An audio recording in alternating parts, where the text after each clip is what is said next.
साताऱ्यात कायदा सुव्यवस्थेची काळजी अंधारेंनी करू नये असं देसाईंनी म्हटलंय। साताऱ्यात कायदा सुव्यवस्था अबाधित आहे असं आता शंभूराज देसाई म्हणतायत। अंधारे आणि राऊत एकमेकांचे आवळे जावळे भाऊ बहीण आहेत असं देसाईंनी म्हटलंय। सुषमा अंधारे मुंबईमध्ये मीडिया पुढे बोलतात। सुषमा अंधारेने मुंबईत बसून बोलायला काय लागते? आम्ही लोकांच्यात आहे, सारखं लोकांच्यात जातोय आणि कायदा सुव्यवस्था जिल्ह्याची कुठेही बिघडलेली नाही। सुषमा अंधारेंनी सातारा जिल्ह्यातल्या कायदा सुव्यवस्थेची चिंता करण्याची गरज नाही। कायदा सुव्यवस्था जिल्ह्यातली अबाधित आहे। सुषमा अंधारे आणि संजय राऊत हे एकमेकाचे आवळे जावळे बहीण भाऊ आहेत। दोघांनाही मीडिया पुढे बोलण्याशिवाय दुसरं काही काम नाही। आरोप करताना अनेकांनी पातळी सोडली असं महेश लांडगेंनी म्हटलंय।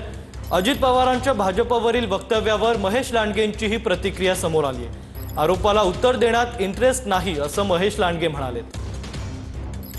ज्या ठिकाणी आरोप करत असताना अनेक लोकांनी पातळी सोडलेली आहे भाऊ, आम्ही त्याच्यात जात नाही, कारण आम्हाला त्याच्यामध्ये कल पहिल्यापासून इंटरेस्ट नाही आरोपाला उत्तर द्यायचं।